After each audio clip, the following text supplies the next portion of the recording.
নমস্কার। বহু প্রতীক্ষিত নতুন বছর আমাদের প্রায় এসে গেল।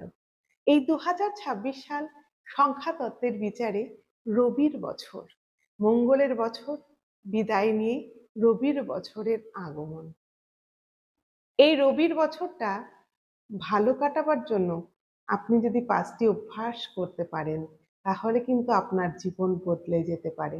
এতদিনের গতানুগতিক জীবন, এতদিনের অর্থ দুর্দশা, বিভিন্ন অশান্তি কেটে যেতে পারে। বদলে যাবে আপনার জীবন।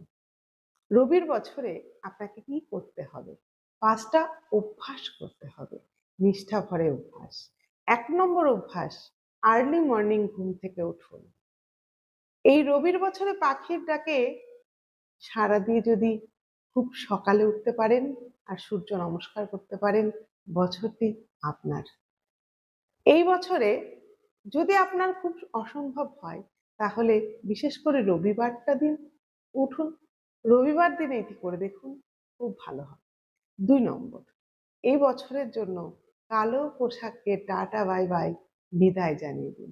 কালো পোশাক ভাঁজ করে তুলে রাখুন এই বছরের জন্য, কারণ কালোর সঙ্গে রবির সম্পর্ক ভালো নয়। এই কালো রঙের সঙ্গে রবির সম্পর্ক ভালো নয়। আপনার জীবনেও নেমে আসতে পারে অন্ধকার। তাই আপনি কালো পোশাক অ্যাভয়েড করুন রবির বছর। ৩ নম্বর, পিতার সঙ্গে ভালো সম্পর্ক তৈরি করুন। পিতাকে যত্ন করুন। কারণ রবিকে, গ্রহদের মধ্যে রবিকে পিতার সঙ্গে তুলনা করা হয় আর চন্দ্রকে মাতা। তাই পিতাকে যদি যত্ন করেন এবং পিতৃস্থানীয় ব্যক্তিদের যদি সম্মান করেন, বছরটিতে আপনি অনেক সম্মান পাবেন। নাম সুনাম বাড়বে আপনার। আপনি কিন্তু শান্তিতে থাকবেন। ৪ নম্বর, এই রবিবার দিন এবছরে চুল দাড়ি নখ কাটবেন না। এই বছরটা পালন করুন, আপনার শুভত্ব বাড়বে। ৫ নম্বর, সকাল থেকে সূর্যাস্তের আগ পর্যন্ত যেকোনো সময় ১০৮ বার রবির বীজ মন্ত্রটি পাঠ করুন।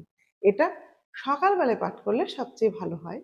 তবে সূর্যাস্তের আগে যেকোনো সময় যদি আপনি সময় পান, ১০৮ বার রবির বীজ মন্ত্রটি পাঠ করুন। বীজ মন্ত্রটি খুব ছোট।